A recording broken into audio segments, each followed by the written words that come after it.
everyone, welcome to iWizard. So today we have a special episode for you. We're going to be talking about what is widely considered to be the world's first sci-fi novel, and that of course would be Mary Shelley's Frankenstein. So stay tuned. Stay tuned.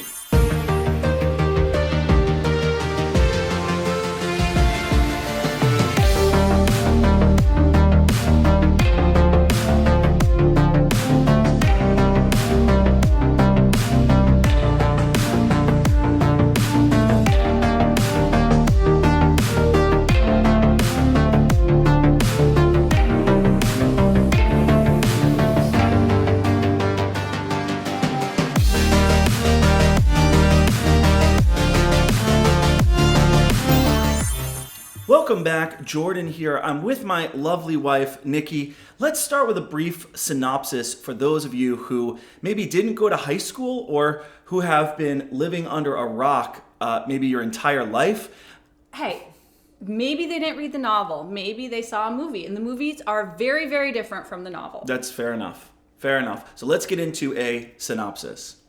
Frankenstein begins in Russia as we meet Captain Robert Walton, an ambitious but lonely young man who's putting together a crew to sail to the North Pole to map out a northwestern passage and, quote, discover the wondrous power which attracts the needle. On his voyage, guiding his ship through polar ice, he sees a gigantic man-like shape off in the distance driving a sledge, then comes across a dying man floating over the frigid water on a sheet of ice. After rescuing him, the captain learns that the man's name is Victor Frankenstein. Frankenstein is hunting across the floes the monster he created. He tells the captain his life story leading up to this point. He speaks of his mother and his idyllic childhood in Geneva. Victor grew up with the family's adopted daughter, Elizabeth Lavenza. Elizabeth, he says, is his more than sister, and soon the family decides that the two are destined to one day marry. When his mother dies of scarlet fever in his 17th year, Victor leaves home and begins his scientific studies at the University of Ingolstadt in Germany. Sunk in grief, he is drawn into the dark arts. He conceives his great and terrible idea. Obsessed with uncovering the secret of immortality and bringing life back from the dead, Victor creates a human being by robbing graves and charnel houses to collect random body parts. He chooses the largest parts he can find, stitches them together, and uses electricity to galvanize it into life. But when the thing awakes, Victor awakes from his own fixation and becomes horrified at what he has created. He runs away and leaves his creation to its own devices. Having been deserted, the creature, who is despised, persecuted, and alone, hides out in a hovel and spends his days peering into the adjacent cottage where he can spy on the happy emigre family who lives within. By observing them, the creature learns their language and educates himself about the ways of humankind, about good and evil, love and hate, and the importance of family. After a sad series of events in which the creature attempts to introduce himself to the family, the creature, rejected once more, vows revenge against his creator and travels to Geneva to wreak havoc. When Victor learns what his creature has done, he returns home and must deal with the consequences of attempting to play God. One horror after another ensues as Victor attempts to protect his loved ones, to no avail. But the monster has come up with an ultimatum. I'll leave your family alone, but you must first create me an Eve, a female monster. If you refuse, the monster tells him, I will be with you on your wedding night. Victor, who is set to marry Elizabeth, must make a choice. Play God one last time and risk the fallout, or move on with his life and put his last remaining loved one, his future wife, in harm's way. Let's get into some context about how this story was conceived of, because there's kind of an interesting story behind the way that Mary Shelley came up with this idea, something about being with a group of romantic poets, telling ghost stories in Geneva, something like that. Something like that. The story of the young romantics is so tragic, just so much happened to them. And I think having an understanding of what went into writing Frankenstein and what happened to these poets in their lives really, really makes Frankenstein scarier. Just like all the stuff that went down during the filming of Poltergeist, like all the people that died on set and all these things that happened years later just make Poltergeist that much scarier. Same goes with Frankenstein. Percy Shelley was a protege of William Godwin, Mary Wollstonecraft Godwin's father. And she was only like 15 or 16 years old when they met. Percy was like 21. He's like 5 years older than her. And he was married already. He had been married for several years to Harriet. He quickly fell in love with Mary, and they professed their love to each other in a cemetery, like super romantic. Sounds about right. Yeah. William Godwin did not approve. He's like, no, he's already married. No, this is such a bad idea. So they ran off together, and they took Mary's half-sister, Claire Claremont, with them. And Claire, not Claire's birth name. Claire was born Jane, but Jane was not fabulous enough for her, so she changed her name to Claire to give you a little bit of a sense about her. So they all ran off together. Percy did not believe really in marriage. He was all about free love, and Mary kind of thought she was too, until he started practicing it, and then she felt not so good about it. So he was definitely sleeping around with Claire behind Mary's back. Yeah. I didn't even know that, but I did know like where Mary got her beliefs in like free love and all of that, and like being against marriage. I mean, William Godwin, her father was against marriage. Her mother was a feminist intellectual. Was he an anarchist? He was an anarchist philosopher, and Percy was attracted to his radical ideas and things like that. Well, because Percy wrote the treatise on atheism with Hobbes. And he invited Hobbes to actually hang out with Claire and Mary, to give Mary like an opportunity to cheat as well. Though I think Mary didn't, because she only had eyes for Percy. Right. And so eventually Mary did get pregnant from Percy. And at the age of 16, she gave birth prematurely to a daughter who died 10 days later. And the crazy thing is, Mary's mother died 10 days after giving birth to Mary. And so Mary is, of course, very, very upset at this point. So that summer is when they ended up going to Geneva. And they were invited to Geneva by Claire, who had been having an affair with Byron, just like everyone was having an affair with Byron, right? So she was super into going to Geneva to have more time to spend with Byron. By then, I believe Mary had given birth to their son, William.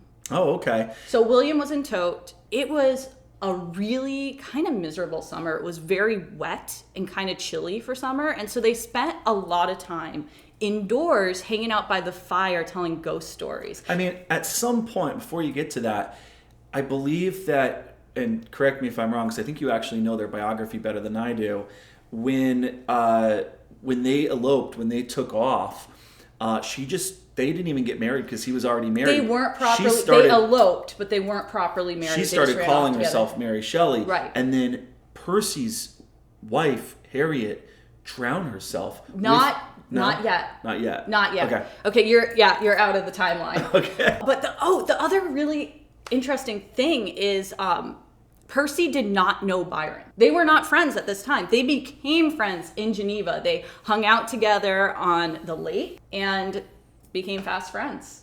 Oh, that's interesting, because I don't know why, but I kind of assumed, I remember hearing that Percy had gotten kicked out of Oxford for his pamphlet on atheism and other problems. Like he was a little bit insubordinate and a little bit wild. He did. He was doing chemistry experiments in his dorm. For some reason, I thought he had crossed paths with Byron, but that actually makes more sense. I think they exchanged letters. Oh, okay. I think like ahead of the visit, he had sent some of his poems ahead to Byron. Okay. I think that was like the extent of it. I might be wrong. Anyway, they had been reading a lot of German ghost stories and retelling these stories by the fire. I think this is the order the events happened. Mary had this vision or this dream where she thought Percy was standing over her in her bed, and it was like this monstrous creature.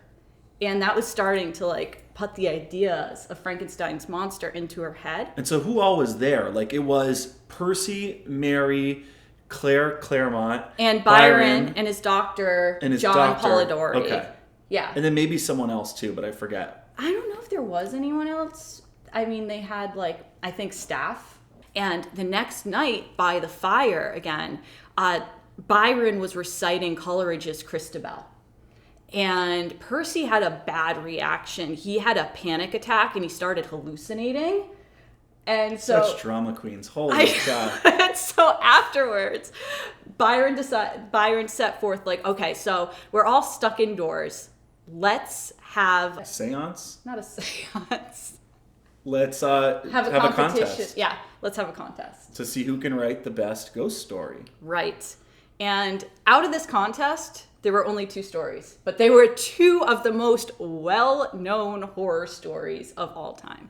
And so as a product, meanwhile, keep in mind, it took Mary like a year to write Frankenstein. It was not written in a couple days up in Geneva. And it was published 2 years later, I think.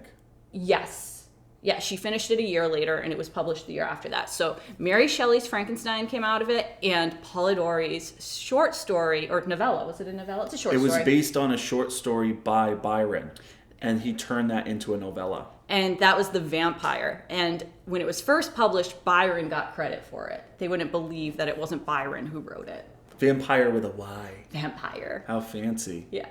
The vampire. When Mary Shelley composed Frankenstein, when she wrote Frankenstein and developed that story, it sounds like, from what you said earlier, that a lot of the unique events that shaped Mary's life, she's working through them in Frankenstein. She was clearly working through the death of her daughter and the death of her mother. And then later in that summer is when the other tragedies struck. Right.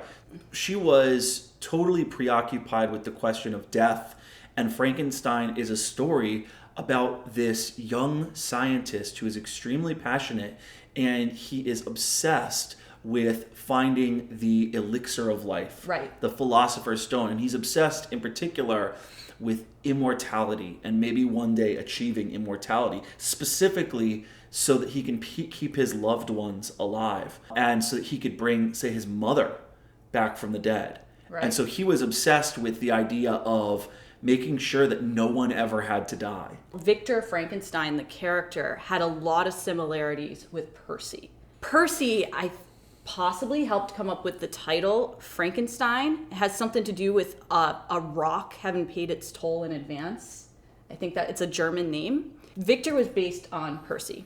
And Percy was having some issues, and a little bit later in the summer, his wife Harriet committed suicide. She drowned herself while she's pregnant in the Serpentine River.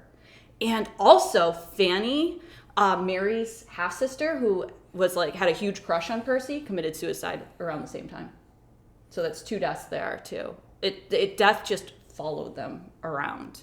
Just like the monster is following Victor around. Right. So especially too in the story, you can see that Mary's mother dies, who is a very important woman, dies giving birth to her essentially, 10 days after. There's always a feeling of responsibility for that Mary has, that Mary, through some fault of her own, has been indirectly responsible for killing her mother. Right. And so if you see in the story, Victor watches as his family members die one by one because of a decision that he makes.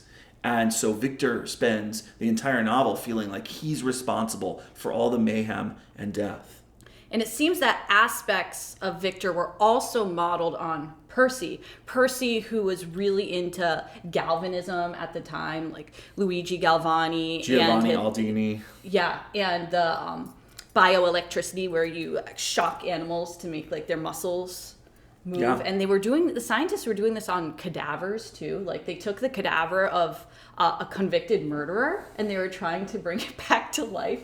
That's a really good idea, to bring a convicted murderer back to life. That's where all some of these ideas behind the monster and how Frankenstein animated the monster came into being. And one of the things I think that Mary Shelley does really well is she's aware that, this story takes place in the late 18th century. She's aware that the science is not there yet in order to bring life back from the dead, discover the secret to immortality, stitch an entirely new creature together by robbing charnel houses and graves, and then bringing them back to life using electricity. That wasn't possible. It still isn't possible, right? The other thing that I found kind of fascinating is Victor went around deliberately trying to find beautiful body parts so he can make a beautiful creation. The reality, when those pieces were stitched together, the thing they created was terrifying. not beautiful. Yeah, and because they're all disparate parts from different living people, right? And I guess the other thing that Victor was trying to do was, he said that his secret was to use really large body parts. You might wonder why the creature that he makes is 8 feet tall. It's because he tried to find the largest parts possible so that it would have the largest parts to work with, so that it'd be easier to stitch together. Yeah, and like connect the veins and the arteries and all the little fine pieces. Yeah. Mary Shelley knows that this is not possible, and she knows that you're going to need to be able to suspend your disbelief. So she does something that's kind of cool, and I think this is one reason why Frankenstein is called soft science fiction, meaning that it's a little bit vague on the science of how all this stuff would work. Not only is Victor interested in Erasmus Darwin and Luigi Galvani and Giovanni Aldini, these guys who are doing these experiments and coming up with these theories, who are on the cutting edge of modern science at the time, but she also has him develop a fascination with the old alchemist philosophers from the Middle Ages. So Albertus Magnus, Paracelsus, these guys who were searching for the philosopher's stone and who were dabbling in occultism and that's who he was really into as a teenager, right? That's who he was reading. And when he went off to Ingolstadt, his professor, one of them, what was his name, was making fun of him for what he was into. Yes, and the way that she does this is she asks us to imagine, okay, we all know that this is not possible with the current level of technology and science, but imagine, if you will, that Victor learns something truly amazing and profound by really and truly studying the alchemist philosophers and then combining their secrets with the best of modern science. And so you're being asked to believe that it's kind of a process of combining modern science, cutting edge science, with almost magic. And that this is how he does it, right? And it's kind of that Asimov idea that any science sufficiently advanced will be indistinguishable from magic, right? Is that we're supposed to imagine that he's discovered something truly profound and revolutionary, and that he's able to use that to create new life. You know what I was wondering, though? When the monster asked Victor to make him a female counterpart, what did Victor have to go learn? Like, didn't he have, like, his protocols, like, all kind of set up? Like, he needed to go learn something else? Yeah, it's extremely weird. And my only thought with that is the monster asks him to create him an Eve, a female companion. And he first says that he needs to go to England to learn from some modern scientist some new method. And I thought maybe it was because this is a female body with female anatomy. And so maybe he chose to create a male in the first place and like knew how to study he that. Wants and the anatomy to truly work. Yeah, maybe. But that's kind of his downfall in the end, because while he's piecing together this female companion, he has a freak out.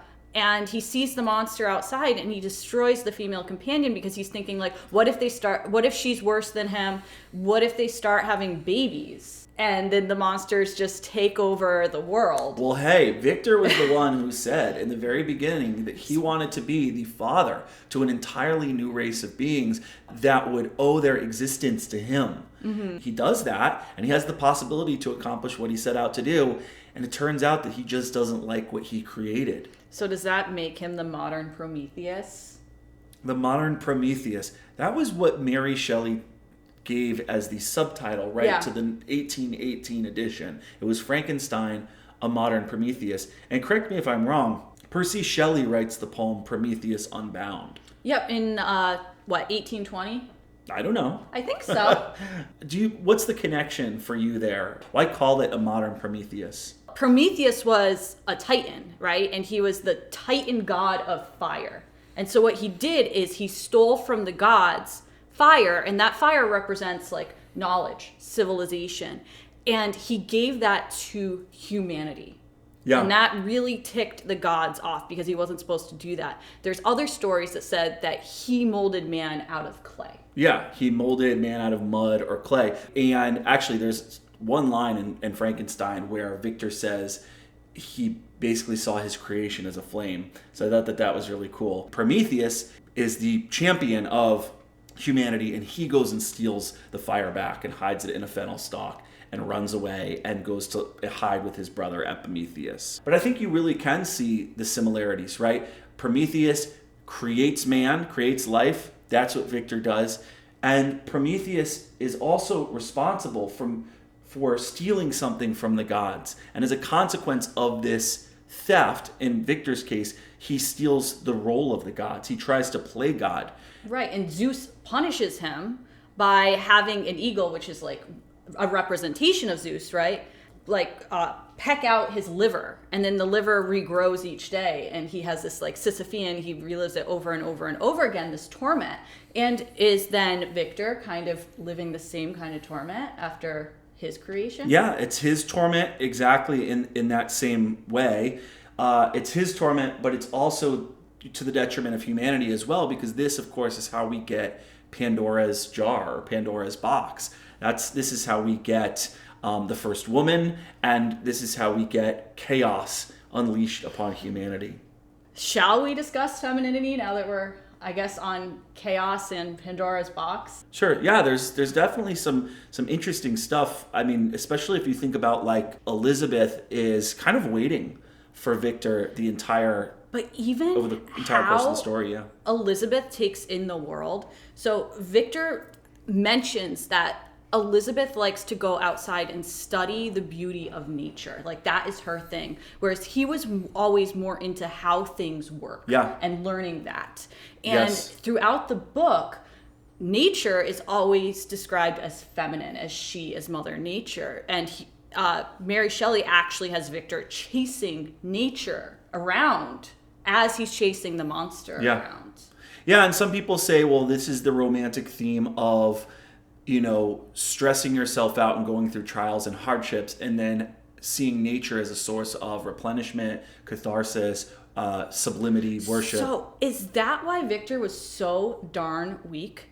Like anytime something bad happened, he'd fall into a fever for like months. He'd just be in bed with a fever. It's because he didn't have enough nature. Is that the idea? Yeah, it could be.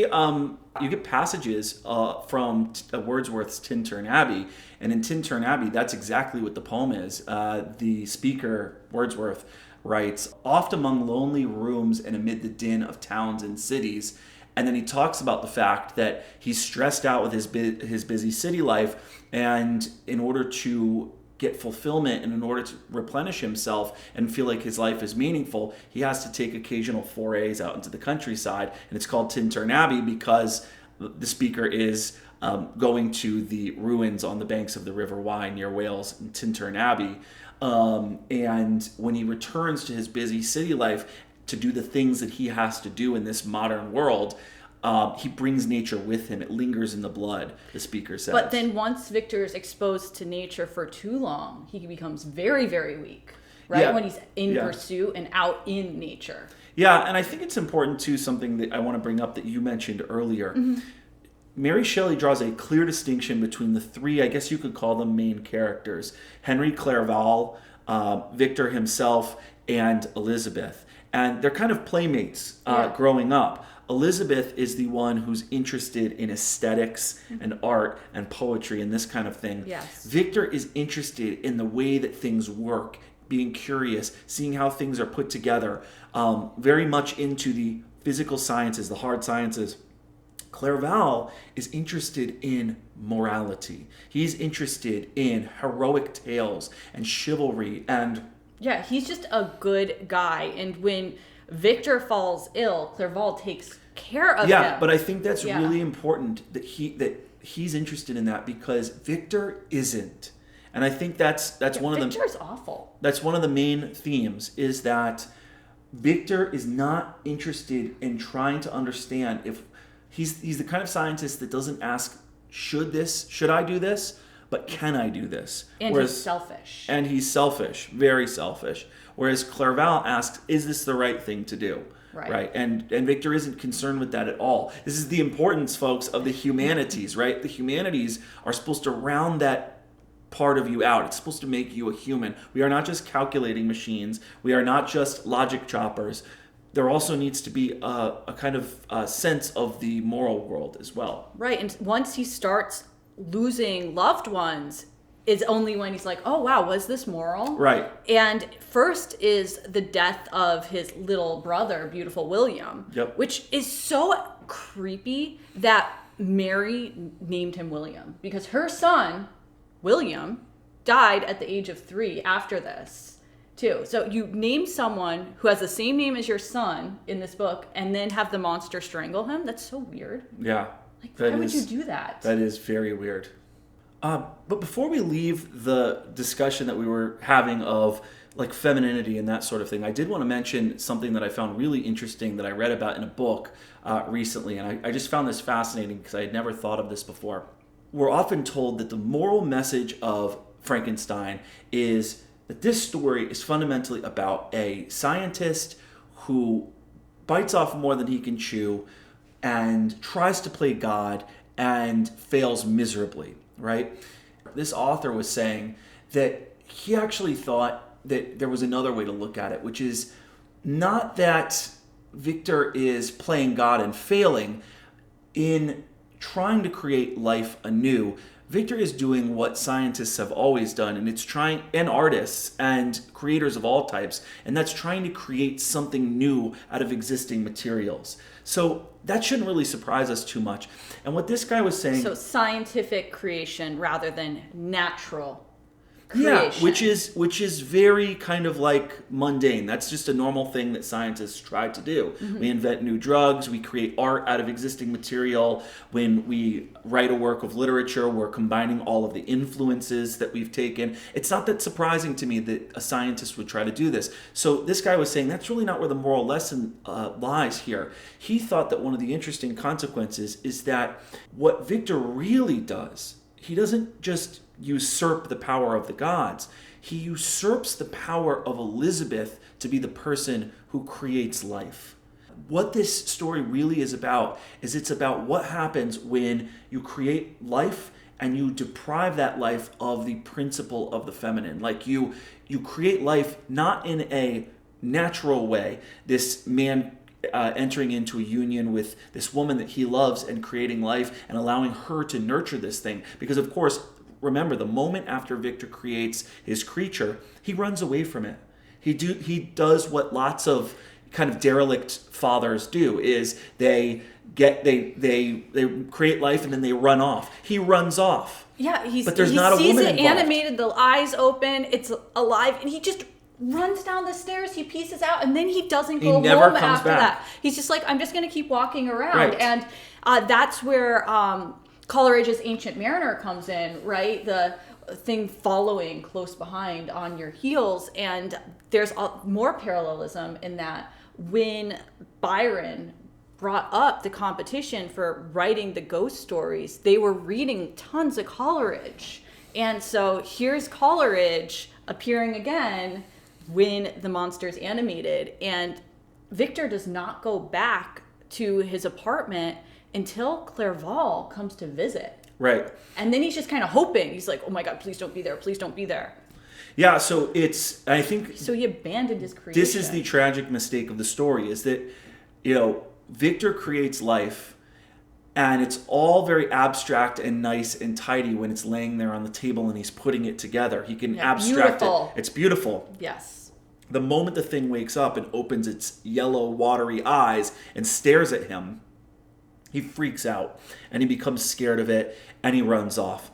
When an infant is born, the first thing that they need to know is that they're loved. Mm-hmm. They need someone to hold on to them, and the baby needs someone to hold them to their breast and treat them like they are loved. And then teach them how the world works, help them survive in it, not right. just abandon them. Yes, it's like that Smith song, I am human and I need to be loved just like everybody else does. Victor doesn't provide that nurturing, and he can't provide it.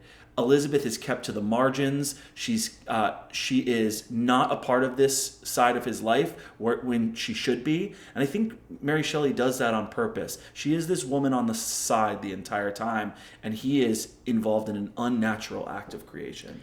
And that brings about nature versus nurture. So as we learn the monster side of the story, we learn that it is in his nature to love and to care and to want to be loved. Yes.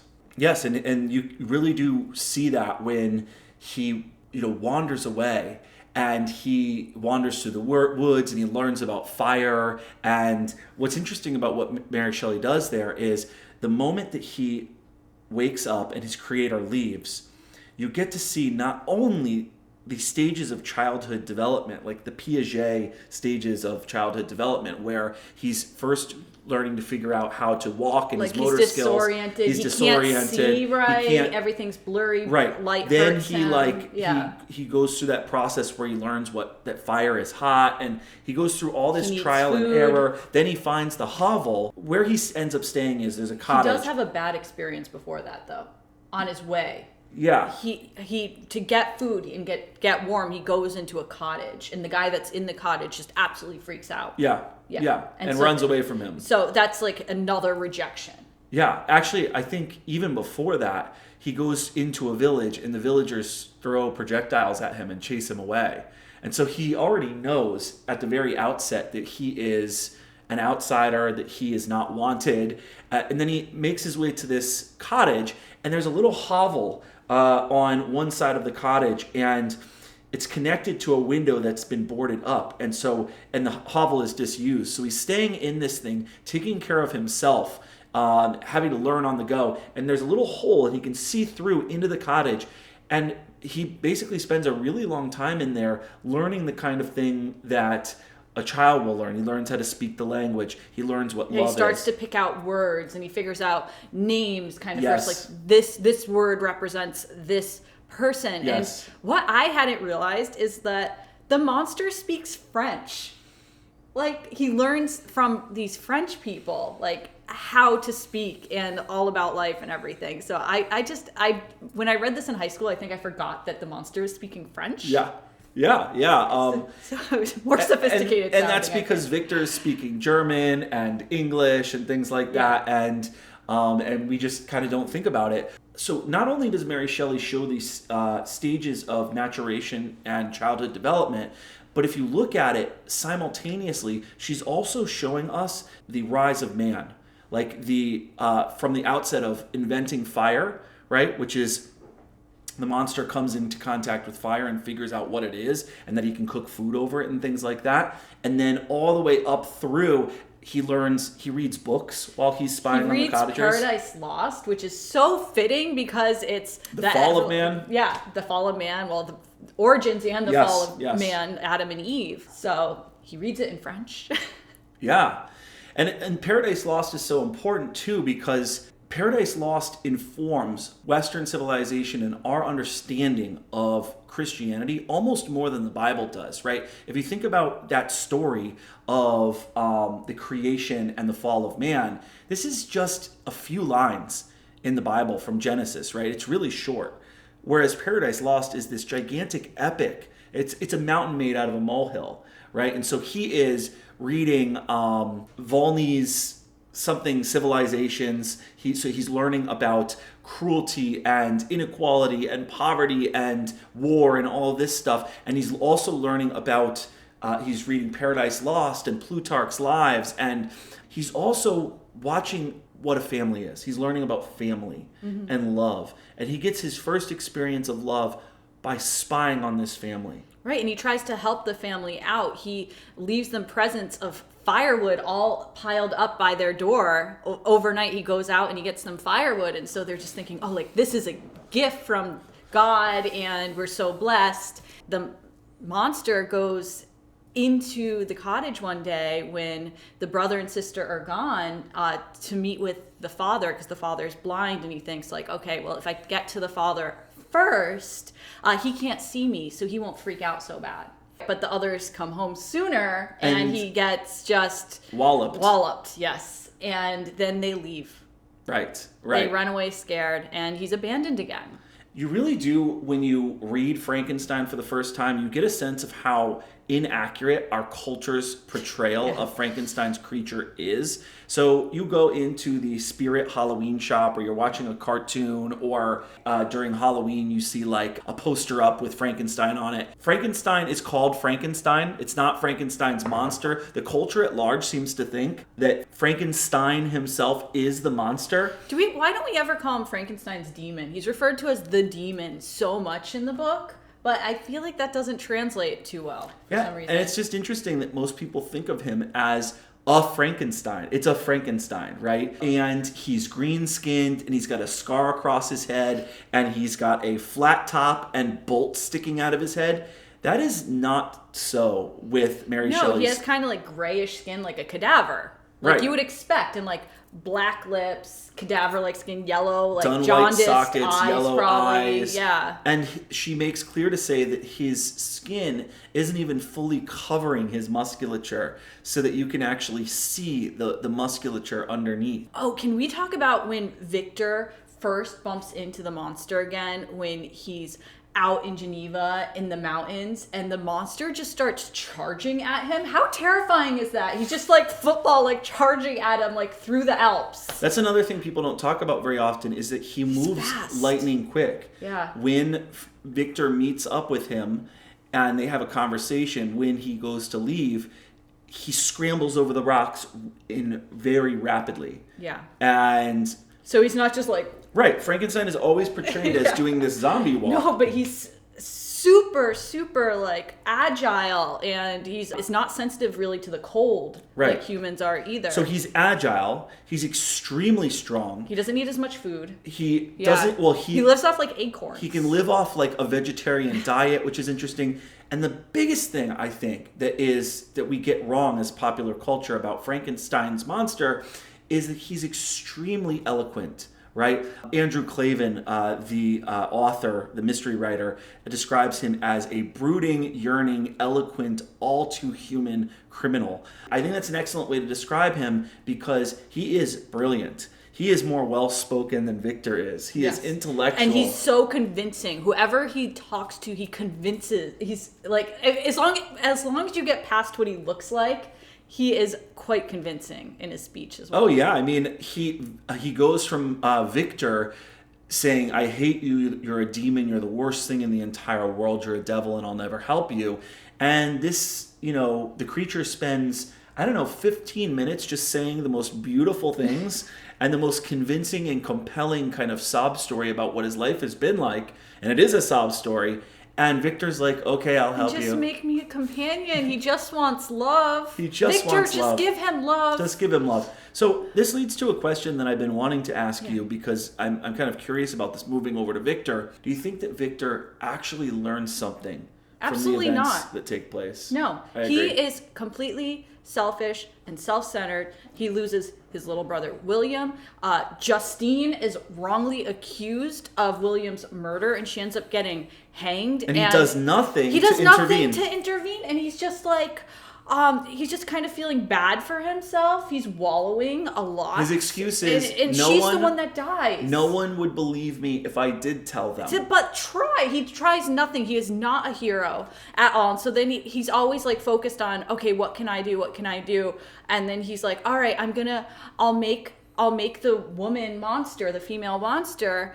And then while he's doing it, he doesn't even carry that out. And that could save people because he's like, oh, it might cause more damage. It's like you should have asked the morality question to yourself first before you made the first monster. And he also gives the lame excuse that, well, the other thing is... She could be worse. Who could be worse? The female monster could be worse than the original. Oh, no, I was going to say, like... like he thought she might kill more.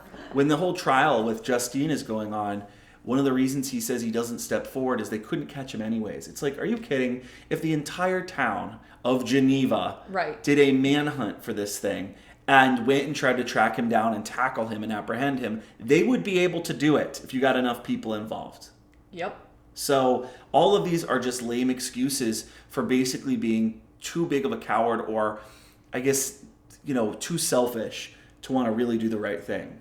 After he decides not to make the female monster and the monster gets upset and is like, all right, I'm coming for you. He ends up killing Clerval. And then he's like, Victor's just thinking, oh, well, he's coming for me on my wedding night. He's going to kill me. Oh, poor Elizabeth. She's going to be a widow on our wedding night. Like, Wake up, Victor. He's not going to kill you on your wedding night. He's going to kill your wife. Right. And he's not even protecting her. Right. The pattern so far has been that he's clueless. That he comes for your loved ones. He comes for the closest people to you. He doesn't come for you. Right. He doesn't want to trying to torment. He doesn't want to kill Victor. He's actually said that. I'm not going to kill my creator. To get back at him, I'm going to kill the ones that he loves. And of course, he says, I'm going to be with you on your wedding night. And when they finally do get to their honeymoon spot after they've gotten married, the night of their wedding, Victor's biggest concern is he's going to come for me. And she'll see the monster and he's scary. Right. So you go upstairs, honey. I'm going to sit down here.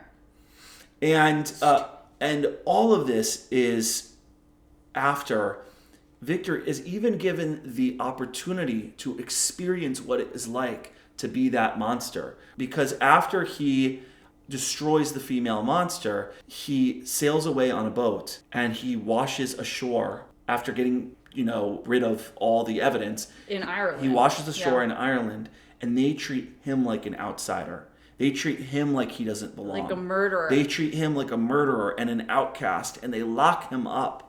And so finally, Victor's given an opportunity to feel what this thing feels, and nothing changes. Nope. Nothing changes. Nope. And you'll notice. He's just always wallowing. You'll notice. Feeling bad for himself.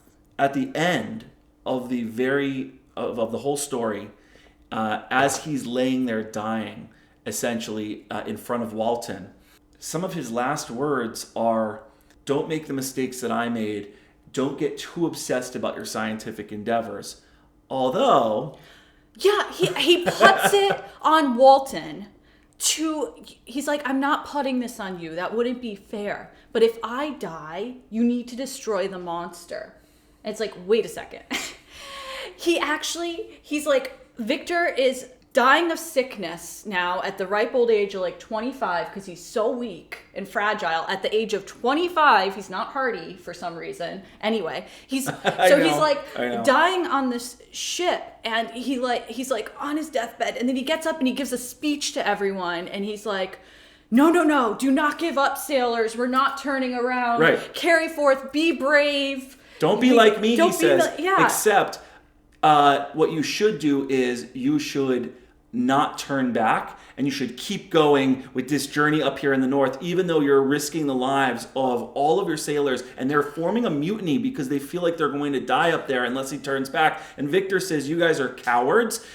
Do not return back to your hometowns because you will, without accomplishing this task, because you will return in shame with your head down. So he's simultaneously telling them to value life, value your loved ones, but also you should do what I want you to do. Right. It's so insane. Right.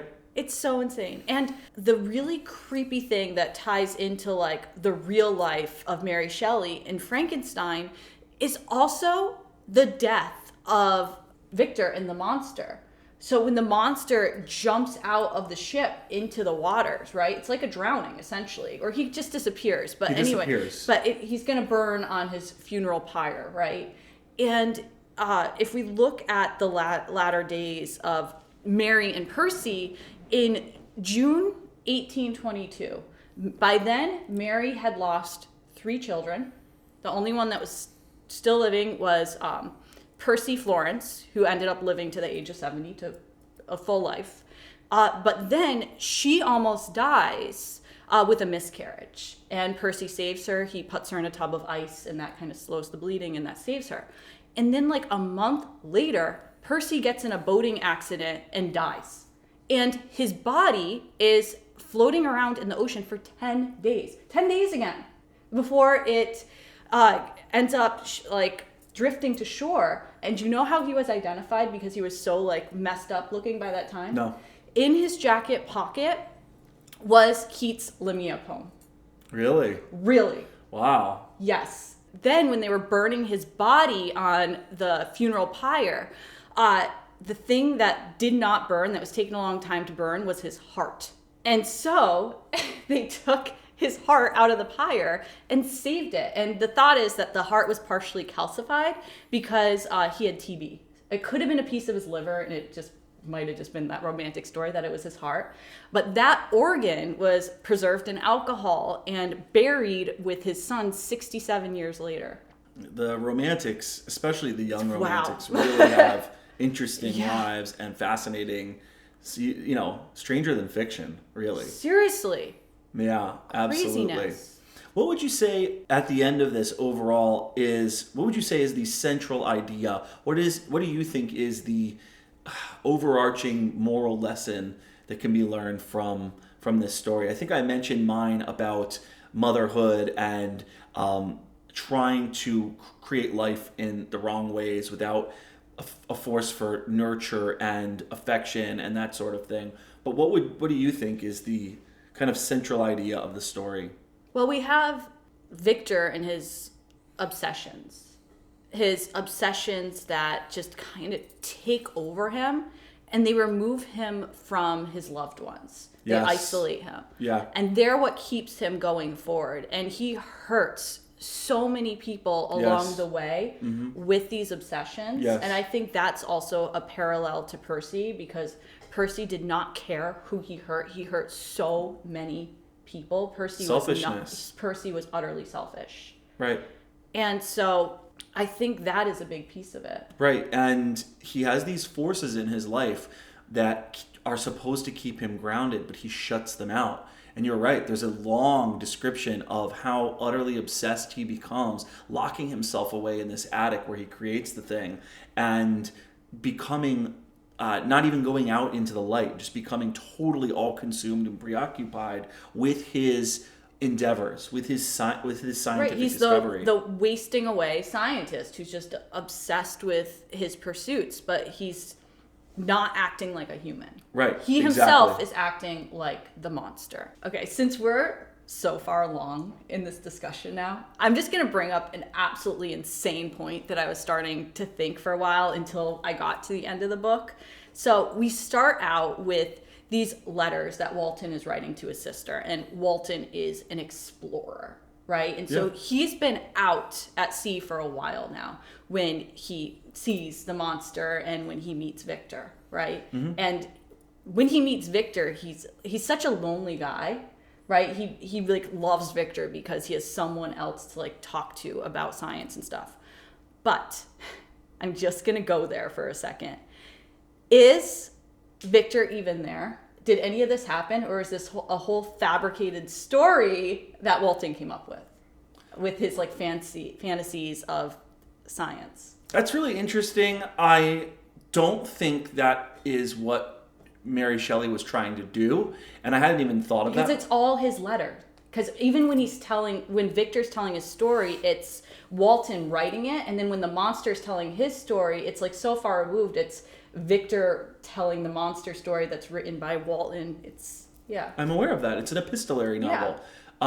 Like many novels where there's someone communicating a story through letters. So I do think you're right that there's an element of we have to question whether this narrator is... Yeah, because he's like the meta-narrator. Yes, the meta-narrator, whether he's reliable or unreliable, right? And I think that that's actually supposed to make the story seem, paradoxically speaking, more realistic. Mm-hmm. Because when you hear a story like this, Mary Shelley wants to tell the story that she wants to tell. Right. But this allows us to, anytime we don't believe something, to go, well, that could just be Robert Walton exaggerating. Right. And we can accept as much or as little of the story as we want. And I think that would be the very skeptical interpretation, is that none of it is real and he's just making it all up. Well, he's been at like the North Pole for weeks by the end of the book, like floating around stuck in ice. We could also ask the question just as well, is Victor lying about this story? Right. Is Victor lying? And then at the end, maybe Robert Walton goes in and says, oh, I saw the monster too with my own eyes, and he was hovering over Victor after his death, crying. Right. Was Robert Walton making it up? Was he not making it up, and Victor was just telling a crazy story because he was suffering from hypothermia or something like that?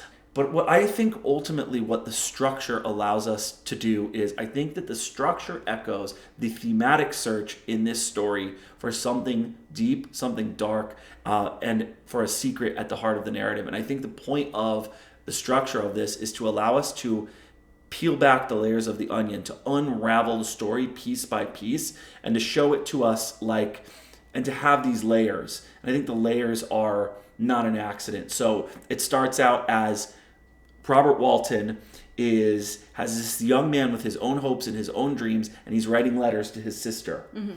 He hasn't even met Victor yet, and then Victor starts telling him this story, and he starts recounting it the best that he can, and it goes deeper and deeper and deeper. It's not really Victor's story in a way. It's how Walton is understanding and perceiving the story and stuff like that. And Victor's giving him advice too, so it's interlaced with that. There's that famous quote that I think you and I talked about that we both wrote down. Right. Learn, he tells Robert Walton, how dangerous is the acquirement of knowledge, and how much happier that man is who believes his native town to be the world than he who aspires to become greater than his nature will allow. And by the way, I love that question in this story, that question of, is ignorance bliss?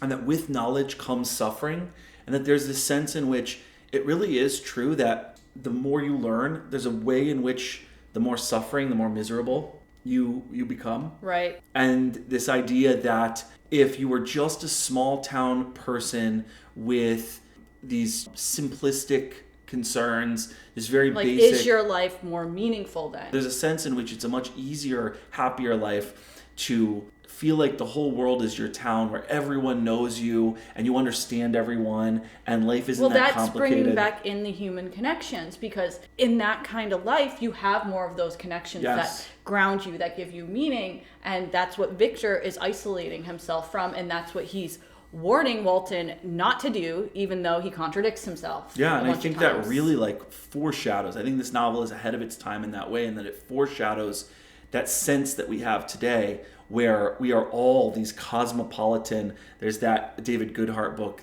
where he distinguishes between anywhere people and somewhere people. Victor is an anywhere person. Correct. He just hops around from city to city, traveling, doing all these just like things. Mary Shelley was. And he doesn't really have a home, a sense of these ties that bind him to place, to generational continuity, to a sense of growing a family and having stability and traditions and rituals and customs. No, he's this cosmopolitan, anywhere person. And I think you can see that there's a lack of values that comes along with that as well. I'm not saying people who travel don't have values. I'm just saying there's a sense in which there's nothing to hold on to. He's not grounded. Right. He's not grounded. He's just adrift. Yes, he's adrift. So this is a horror story. How would you rate it as a horror story? Is it scary? I think there are elements of horror. I think there's, as an article of romanticism, I think you can see it in that way too. And I think you also can see it as a sci-fi novel, as a soft science fiction novel. Because it's not like that suspenseful, oh, I'm afraid to sleep at night type of horror. But if you really think about it, if you really think about what is going on and people's experiences at that time with the genre were very limited. Right. Like how scary this would have been. Yes. That you create this life out of cadavers. Mm-hmm. And then it starts killing off your loved ones. Yes. And then you spend the rest of your life hunting it down. Yes. That in a desolate, icy North Pole in the end. Yeah. And so that actually does make it a very scary, miserable type of experience. And it's just wild, I think, that Mary Shelley was able to come up with the idea. It's just so creative. Which also, once again, her life and how the horrible things that happened to her, it's just too coincidental to me. It makes everything scarier, the stuff that happened to her. Yeah, and I think you can see the influence that this story has had. I mean, essentially, Jurassic Park is just Frankenstein. Mm-hmm. That's all it really is. It's the same thing. You have these scientists filled with ambition and hubris who want to de-extinct Jurassic-era dinosaurs. And you have this chaos mathematician. Unfortunately, Victor did not have Ian Malcolm in his ear telling him, you do not know the chaos this is going to unleash. But yeah, so it's pretty much the same thing, and all hell breaks loose, and the moral of the story is this idea that you can't play God and you can't control everything, and nature is so much more complicated and complex than we treat it like it is. So I had a great time reading this book, And me too. And I was so worried when I started reading it because I'm like, this is really hard to read. Like the first page, I was like, whoa. And then like by page 2, it was like, okay, it's not anymore. I'm used to it. It's really easy to get into after like the first kind of shock value of like, I'm not used to reading stuff that's written this way. Yeah, my students say the same thing. They open it up and they're totally overwhelmed, and the language is flowery and ornate and romantic, and the sentences are long and winding and labyrinthine, and they're just like, what in the heck is going on? This is so dense, right? I had students tell me, this is harder than Shakespeare. And I'm like, just hang on. And as you get into the narrative, as you get a grip on things, it'll get easier and easier. So it definitely does. So if you haven't read this and we just spoiled the whole book for you and you're planning on now picking it up, don't let that deter you. We'll mark this video as spoilers. So we really appreciate you watching. I had a great time talking about this with you, and I had a great time rereading this, and it's just something that I would recommend anyone who's interested in romanticism and reading the first sci-fi novel, anyone who's interested in Mary Shelley's life and her story. We just watched the Mary Shelley movie last night, the new one with, what's the girl's name in that? Elle Fanning. Elle Fanning. And also, if you're interested in some fiction on the real story, Stress of Her Regard by Tim Powers gets into that. And so that's where I kind of learned a lot about the young romantics as well. And there's a good book too, a good new book about the lives and works of the Romantic poets and how they relate to the Gospels by the author Andrew Clavin as well. And there's an entire chapter on Mary Shelley's Frankenstein and kind of his take on that and modernity. And there's some really interesting stuff about Percy and Byron. And I still need to read The Young Romantics by Daisy Hay. I have to do that as well. So what's next for you? I am currently reading Atlas Shrugged, and just some guilty pleasure reading as well. Reading some legal thrillers with John Grisham, kind of making my way through the John Grisham canon there. So that's what I'm doing right now, and then probably after that, I will read Elric of Melniboné and Once and Future King as well. So that's on the docket right now for me. What about you? I'm going to finish Coldfire. And sometime soon, look out for an Expanse tier ranking, and then I think that's it with Expanse videos. Oh, man. I think that's going to be video number, 18 or something. Wow. Yeah. Wow. Saying goodbye to the Expanse. Yep. Alrighty. All right, thanks for joining us. Subscribe to us on YouTube. Catch up with us on Goodreads, Facebook, and tip your starving booktubers on Patreon. We would appreciate it. And until next time, bye. happy reading.